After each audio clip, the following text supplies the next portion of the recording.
Mail port POP3 IMAP যখনই আমরা domain সংক্রান্ত কোনো ওয়েব মেইল ব্যবহার করি আউটলুকে ইউজ করার জন্য তখনই হচ্ছে আমাদের একটি মেজর অংশ আসে পোর্ট নিয়ে। অর্থাৎ যখন আমরা কোনো ইমেল কনফিগার করি তখন হচ্ছে সেখানে আমাদের একটি পোর্ট সেটিং করতে হয়। ইউজার নেম পাসওয়ার্ড দেওয়ার পরে যদি আমাদের পোর্টগুলো ঠিকমতো কানেকশন না হয় তাহলে হচ্ছে আমরা আমাদের মেইলগুলো আউটলুকে ভালোভাবে ইউজ করতে পারি না। তো আজকের ক্লাসটিতে আমরা দেখব মাইক্রোসফট আউটলুকে আমরা মেল পোর্টগুলো কিভাবে সেটিং করব, একটি মেইল অ্যাকাউন্টকে কিভাবে ভালোভাবে কনফিগার করব এবং পোর্ট সংক্রান্ত যে বিষয়গুলো আছে এই সকল বিষয়গুলো আজকের ক্লাসটিতে দেখব। ক্লাসটিতে আমি আপনাদের সাথে আছি মোহাম্মদ আলামিন হোসেন, CEO ফাউন্ডার শিক্ষণ.com। তাহলে চলুন আজকের ক্লাসটি শুরু করা যাক। পূর্বের ক্লাসটিতে আমরা দেখেছিলাম মাইক্রোসফট আউটলুক আমরা কিভাবে ইনস্টল করব এবং একটি মাইক্রোসফট আউটলুক আমরা কিভাবে ওপেন করব। তো আপনি যদি আমাদের ক্লাস 1টি না দেখে থাকেন তাহলে অবশ্যই আমাদের পূর্বের ক্লাসটি দেখে নেবেন। তো পূর্বের ক্লাসটিতে আমরা দেখেছিলাম যে একটি মাইক্রোসফট আউটলুক ইনস্টল দেওয়ার পরে ওপেন করার পরে আমাদের একটি অ্যাকাউন্ট কনফিগার করার জন্য একটি অপশন আসে। তো সেই সংক্রান্ত ডিটেলস নিয়ে আজকে আমরা আলোচনা করব যে আউটলুকে আমরা প্রথমে একটি অ্যাকাউন্ট কিভাবে সেটিং করব এবং কোন অপশনগুলো কোথায় পাবো সেই বিষয়গুলো নিয়ে আজকে আমরা আলোচনা করব। তো আমরা স্ক্রিনের আউটলুক স্ক্রিনটিতে লক্ষ্য করি, এখানে লক্ষ্য করলে আমরা দেখব লেফট সাইডে আমাদের কিছু অপশন বার চলে এসেছে। অর্থাৎ আমরা ওপেন করার সময় যে অ্যাকাউন্টটিকে ইউজার নেম পাসওয়ার্ড দিয়ে আমরা ওপেন করেছিলাম তখন হচ্ছে ওই ইমেলটি আমার এখানে কানেক্ট হয়ে গিয়েছে। তো এই যে বক্সটি আছে এই বিষয়ে আমরা নেক্সট ক্লাসটিতে দেখব।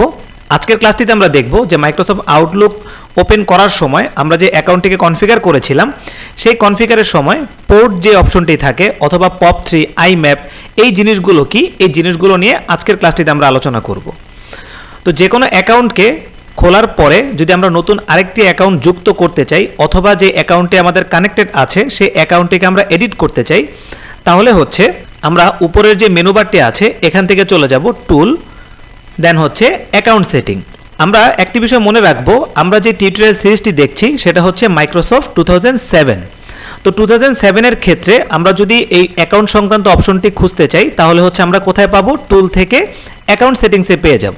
এখন আপনার যদি এই ভার্সনটি না থাকে তাহলে হচ্ছে এই অপশনটি আপনি এই জায়গাতে পাবেন না। আমরা স্ক্রিনের ইমেজটি লক্ষ্য করি, যদি আমরা 2010 বা এর আপার ভার্সনগুলো ইউজ করি তাহলে হচ্ছে উপরের বাম পাশ থেকে আমরা মাইক্রোসফট আইকনটিতে ক্লিক করব, দেন হচ্ছে স্ক্রিনে আমরা যে অপশনটি দেখতে পাচ্ছি অ্যাকাউন্ট সেটিং, এখান থেকে গিয়ে আমরা সেমভাবে অপশন পেয়ে যাব।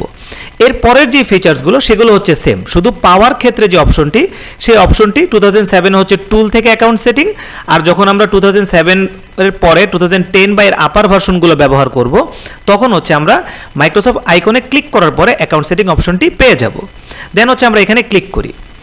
তো এখানে ক্লিক করার পরে যে বক্সটি এসেছে এই বক্সটি দোনো ভার্সনই হচ্ছে সেম, আমরা এখানেও যেমন দেখতে পাচ্ছি আমরা ওই বক্সেও আমরা সেইভাবেই দেখতে পাবো। তো ইমেল অ্যাকাউন্ট সেটিং যে বক্সটি আসছে এখানে আমরা লক্ষ্য করি অনেকগুলো অপশন দেয়া আছে। তো প্রথমেই কি আছে, ইমেল সিলেক্ট করা আছে, এর মধ্যে আমার কিছু নিচে আরও অপশন দেয়া আছে, নিউ, রিপেয়ার, চেঞ্জ, রিমুভ। তো নিউ তো আমরা বুঝতেই পারছি যে আমার নিচে যে একটি ইমেল কানেক্ট করা আছে অর্থাৎ alamin@শিক্ষণ.com, এটার টাইপ হচ্ছে POP SMTP। তো এই যে অপশনটি দিয়ে আমার ইমেলটি কানেক্ট করা আছে আমরা লক্ষ্য করি আমার এই ইমেলটি এখানে দেয়া আছে। তো আমি যদি একাধিক ইমেল সেটিং করি তখন হচ্ছে এখানে লিস্ট অনুযায়ী আমার ইমেলগুলো চলে আসবে। এর একটু নিচে আমরা লক্ষ্য করি এখানে হচ্ছে আমার ইমেলগুলো আমার পিসিতে কোথায় সেভ হচ্ছে। আমরা যখনই ইমেল সার্ভারগুলো ব্যবহার করব তখন আমরা মনে রাখবো যে আমাদের একটি ব্যাকআপ ফাইল আমাদের কম্পিউটারে স্টোরেজ হয়ে থাকে। যদিও আমরা ওই ফাইলটিকে ওপেন করলে আমরা সেই মেলগুলো বুঝবো না, তো এটা দরকার হয় যদি আমরা কখনো ব্যাকআপ নিতে চাই তখন হচ্ছে এই ফাইলটি আমাদের প্রয়োজন হয়। তো এই জন্য যদি আমরা ফোল্ডার লোকেশন চেঞ্জ করতে চাই অর্থাৎ আমার ইনবক্সের যে আমি সেভ ফাইলটি করব এটা যদি আমি চেঞ্জ করতে চাই দেন আমি চেঞ্জ ফোল্ডারে ক্লিক করব, এখান থেকে যে কোনো ফোল্ডার আমি কানেক্ট করে দিলে আমি চাইলে করতে পারবো। তো এই বিষয়ে আমরা নেক্সট স্টেপ বাই স্টেপ আরও দেখব। তো আজকে যেহেতু আমরা পোর্ট নিয়ে আলোচনা করব সেই আলোচনায় আমরা ফিরে যাই। তো এখানে আমরা ক্লিক করি, ক্লিক করলে যদি আমি রিপেয়ার করতে চাই অথবা চেঞ্জ করতে চাই অথবা রিমুভ করতে চাই এটা আমরা খুব ইজিলি বুঝতে পারছি যে এই অ্যাকাউন্টটির সাথে এই তিনটি অপশন আমরা কাজ করতে পারবো। তো এখন আমরা কনফিগারেশন রিপেয়ার না করে আমরা নিউ একটি অ্যাকাউন্টে চলে যেতে পারি অথবা আমার যে ইমেলটি আছে এই ইমেলেও যদি আমি ডাবল ক্লিক করি তাহলে আমরা লক্ষ্য করি আমার যে বক্সটি এসেছে এটা কিন্তু এডিটের বক্স এসেছে, অর্থাৎ আমরা ওপেন করার সময় যে অ্যাকাউন্টটি দিয়েছিলাম ওই ফর্মটি আমার এখানে আবার চলে এসেছে। তো এটা যদি আপনি না দেখে থাকেন পূর্বের ক্লাসটি দেখে নেবেন, ওইখানে দেয়া আছে যে প্রথমে যে দুইটি স্টেপ আসে, অর্থাৎ আমরা নিউতে ক্লিক করলে আমাদের যে উইন্ডোটি এসেছে এই সংক্রান্ত আলোচনা আমরা পূর্বের ক্লাসে করে নিয়েছি। তো এখন আমরা এডিটে চলে যাই। এডিটে চলে যাওয়ার পরে এর আগের ক্লাসে আমরা দেখেছিলাম যে আমরা যদি ম্যানুয়াল সেটিংয়ে চেক মার্ক করে নেক্সট চাপি তাহলে আমাদের এই বক্সটি চলে আসে। তো এই বক্সটির সেটিংটি আজকে আমরা শিখব যে এখানে আমরা কিভাবে কাজ করব। আমি আবারও বলছি, আপনার মাইক্রোসফট আউটলুক যে ভার্সনই হোক আমাদের এই অপশনগুলো কিন্তু সেম থাকে।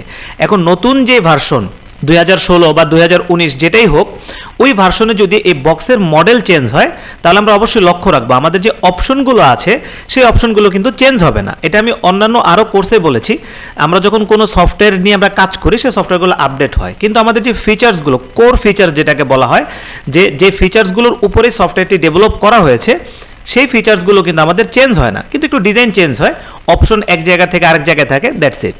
ওকে, তো প্রথমে আমাদের হেডিং দেওয়া আছে ইউজার ইনফরমেশন, ইউর নেম, আমরা বুঝতেই পারছি আমি এখানে নাম দিয়েছি শিক্ষণ, অর্থাৎ আমি যে মেলটি পাঠাবো সেই মেলের এখানে আমার কি টাইটেলটি সেন্ড হবে, তো আমি এখানে শিক্ষণ সেট করে দিয়েছি। দেন হচ্ছে ইমেল অ্যাড্রেস, অর্থাৎ আমি কোন মেলটিকে কানেক্ট করতে চাচ্ছি। যদিও আমার লগ ইন ইনফরমেশনে আসলে আমার ইমেল অ্যাড্রেসটি আবার পেস্ট করতে হয়, তো আমরা দুই জায়গায় ইমেল অ্যাড্রেস দিয়ে দিব। Most important part, server information. তো এখানে আমি POP3 দেওয়ার কারণে আমার এই অ্যাকাউন্ট টাইপটি ডিজেবল হয়ে আছে। যদি আমার এই POP3টি ডিজেবল হয়ে না থাকতো তাহলে হচ্ছে এখানে আমি ড্রপডাউনে আরও 2-3টি অপশন পেয়ে যেতাম।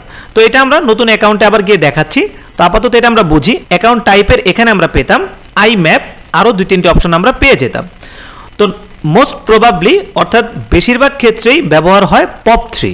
এখন এই POP3টা কি? POP3 বলছি, IMAP বলছি, SMTP বলছি, এই জিনিসগুলো আসলে কি? তো এই POP3 IMAP এগুলো হচ্ছে মেল পাঠানো এবং রিসিভিং করার জন্য একটি প্রোটোকল, অর্থাৎ এই POP3 এবং IMAP এর মাধ্যমেই হচ্ছে আপনার মেলগুলো একজনের কাছে আপনি প্রেরণ করেন এবং তার কাছ থেকে আপনি মেলগুলো রিসিভ করেন। তো আমরা খুব সিম্পলি বুঝি, সিম্পলি হচ্ছে যে POP3 যে পোর্টে আছে, এখন IMAP আপনি ব্যবহার করতে পারেন, POP3ও ব্যবহার করতে পারেন, এই দুটোর মধ্যে একটি ডিফারেন্সই আছে। তো সেটা হচ্ছে যে আপনার এতটা না বুঝলেও হবে, তারপর আমরা জেনে রাখি POP3টা মূলত হয় সিঙ্গেল পিসির জন্য ব্যবহার করা, আর IMAP হচ্ছে একই মেল মাল্টিপল জায়গায় আপনি যখন লগ ইন করে ইউজ করেন তখন হচ্ছে IMAP হচ্ছে বেস্ট। অর্থাৎ আপনি যখন আপনার ফোনেও সেম মেল ওপেন রাখলেন, কম্পিউটারেও ওপেন রাখলেন, বাসার পিসিতে ওপেন রাখলেন, যখন একই মেল আপনি মাল্টিপল লোকেশনে ওপেন রাখবেন তখন হচ্ছে IMAP ব্যবহার করাটা হচ্ছে প্রয়োজনীয় এবং ভালো। কারণ হচ্ছে IMAP তৈরি করা হয়েছে এভাবে পোর্টটি যে মাল্টিপল লোকেশনে ইমেলকে রিসিভ করবে এবং সেন্ড করবে। POP3 বেস্ট হচ্ছে আপনি সিঙ্গেল পিসি যখন ইউজ করবেন, অর্থাৎ আপনি আপনার অফিসের কম্পিউটারে ব্যবহার করছেন, তখন হচ্ছে আপনি অবশ্যই POP3কে ব্যবহার করবেন। আপনি মাল্টিপল লোকেশনেও POP3 ব্যবহার করতে পারেন, কারণ POP3টা হচ্ছে মোস্ট পপুলার প্রোটোকল আপনার মেল রিসিভ এবং সেন্ড করার জন্য। তো এখন যখন আমি অ্যাকাউন্ট টাইপে POP3 দিলাম, এরপরে দুইটি অপশন আসছে, incoming mail server, outgoing mail server. Incoming mean হচ্ছে আপনি রিসিভ করছেন, আউটগোয়িং মিনস হচ্ছে আপনি মেলটি কারো কাছে পাঠাচ্ছেন। তাহলে ইমেল সংক্রান্ত যখনই আমরা কাজ করব এই দুইটি অপশন কিন্তু খুবই প্রয়োজনীয়, ইনকামিং, আউটগোয়িং। অনেক সময় আপনার ইরর আসবে, outgoing mail server error, incoming mail server error. তো তখন আপনাকে সার্ভিস যে কোম্পানি আছে, ISP কোম্পানি হোক অথবা হোস্টিং প্রোভাইডার হোক, তাদের সাথে যখন আপনি কমিউনিকেশন করবেন তখন কিন্তু তাদেরকে এক্সপ্লেন করতে হবে যে আপনার প্রবলেমটা কোথায় হচ্ছে। তো তখন আপনি বলবেন যে ইনকামিং মেল, দ্যাটস মিন আপনি মেল রিসিভ করতে পারছেন না, আউটগোয়িং মেল, দ্যাটস মিন আপনি মেল পাঠাতে পারছেন না। তো এখন এখানে যে আমি mail.shikkhan.com দিয়েছি, এই যে আমার পোর্টটি, এটা হচ্ছে আমার হোস্টিং প্রোভাইডার আমাকে দিয়েছে। তো যখন আমরা এই টাইপের কোনো মেল ব্যবহার করব তখন অবশ্যই আমরা হোস্টিং প্রোভাইডার থেকে আমরা ইনকামিং মেল সার্ভার এবং আউটগোয়িং মেল সার্ভারটি তাদের কাছ থেকে নিয়ে নিব।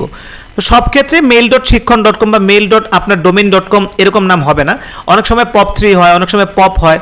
তো যেটাই সার্ভার থাকবে সেই সার্ভার যেই লোকেশনটি আছে বা সার্ভার অ্যাড্রেসটি আছে সেই অ্যাড্রেসটি আপনি হোস্টিং প্রোভাইডার থেকে নিয়ে নেবেন।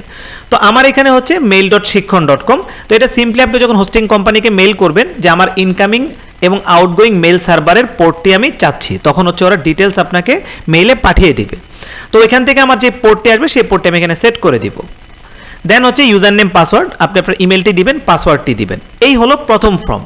রিমেম্বার পাসওয়ার্ড আমরা সবাই জানি, অর্থাৎ আমার পাসওয়ার্ডটি বারবার যেন না দেয়া লাগে, আমি রিমেম্বার পাসওয়ার্ড দিয়ে দিব। এরপরে হচ্ছে একটি গুরুত্বপূর্ণ option, require log in using secure password authentication. এটা হচ্ছে অনেক সাইট আছে যেগুলো হচ্ছে SSL এর ইনক্রিপ্ট করা থাকে, অর্থাৎ ওই সাইটটা থেকে আপনি যখন মেল ব্যবহার করবেন তখন হচ্ছে আপনাকে রিকোয়ার্ড করে দিতে হবে যে এটা হচ্ছে সিকিউর সার্ভার। তো অনেক সার্ভার আছে, আপনি যদি সিকিউর এখানে চেকমার্ক না করেন তাহলে কিন্তু আপনার মেলগুলো চলবে না। তো এখানে একটি ব্যাপার আছে, আপনি যখন এটাকে ক্লিক মার্ক করবেন, আমরা এই নেক্সটেই দেখব যে আমরা যখন এটা দিব তখন কিন্তু আমাদের পোর্টগুলো চেঞ্জ হয়ে যাবে। এখন পোর্ট কোথায়? এখানে আমরা কোথাও কিন্তু পোর্ট দেখিনি। পোর্টের জন্য তো আমরা প্রথমে কি করব, যখন আমরা মেল কনফিগার করব আমরা বাই ডিফল্ট এটা দেওয়ার পরে এই টেস্ট অ্যাকাউন্ট সেটিংয়ে ক্লিক করব।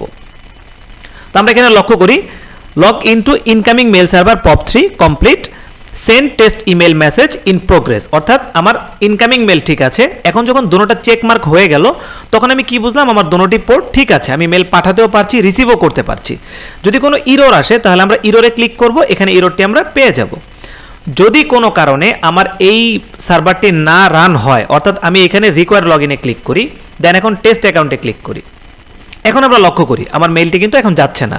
কারণ হচ্ছে যখনই আমি রিকোয়ার করে দিয়েছি তখন আমার পোর্ট চেঞ্জ হয়ে গিয়েছে। তো আমরা এখানে লক্ষ্য করি আমার এখানে কিন্তু একটি ইরর রিসিভ হয়েছে। তো আমরা করব কি, যখন আমাদের এই প্রবলেমগুলো হবে এই ইররটি আমরা স্ক্রিনশট অথবা কপি করে হোস্টিং প্রোভাইডারকে পাঠিয়ে দিব। তো এখানে কি এসেছে, log in to incoming mail server POP3, your email server rejected your log in with secure password authentication, অর্থাৎ আমি যে সিকিউর পাসওয়ার্ডটি দিয়েছি এবং আমার যে ভিতরে পোর্টটি সেটিং করা আছে এই দুইটি সেটিং আমার সেম হয়নি।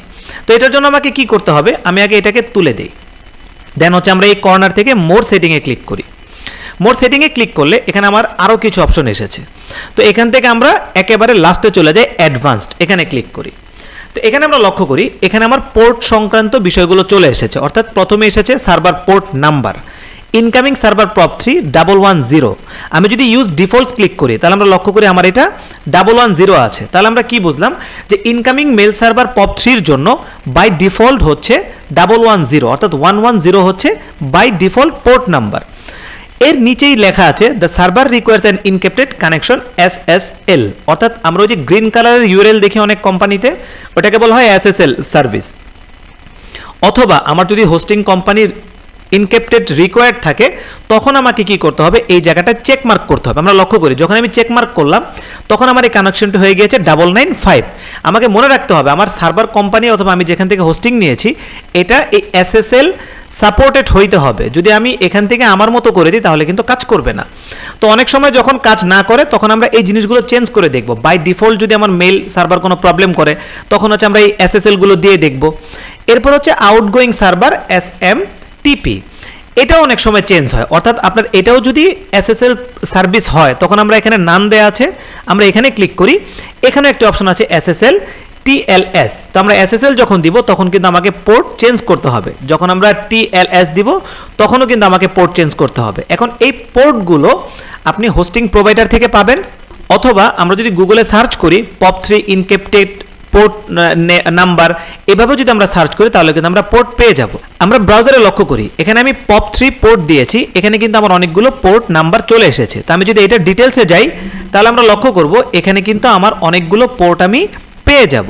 তো এইভাবে যদি আমাদের পোর্ট সংক্রান্ত কোনো প্রবলেম হয় সবচেয়ে বেস্ট হচ্ছে আপনি হোস্টিং প্রোভাইডার থেকে পোর্টগুলো নিয়ে নেবেন, অথবা আপনি যেভাবে কাজ করছেন সেভাবে যদি কানেকশন না হয় তাহলে তার কাছ থেকে আপনি জেনে নেবেন যে এই জিনিসগুলো আমাকে কিভাবে কাজ করতে হবে। তো এইভাবে করে আমরা কি করব, আমরা আমাদের এই পোর্টগুলোকে ঠিক রাখবো, পোর্টগুলো ব্যবহার করব এবং অবশ্যই আমরা এই রিকোয়ার যে সার্ভিসটি আছে সেই সার্ভিসটিকে আমরা খেয়াল করে পোর্টগুলোকে সেটিং করব। ফাইনালি হচ্ছে আমরা টেস্ট অ্যাকাউন্ট সেটিংটি সবসময় চেক করব যে আমার মেল সার্ভিসটি ঠিক আছে কিনা। এখানে আবার একটি প্রবলেম হয়, যখন আপনি বারবার এখানে পিং করবেন তখন কিন্তু আপনার হোস্টিংয়ের আইপিটি ব্লক হয়ে যাবে, অথবা আপনার নেটওয়ার্ক আইপিটি ব্লক হয়ে যাবে।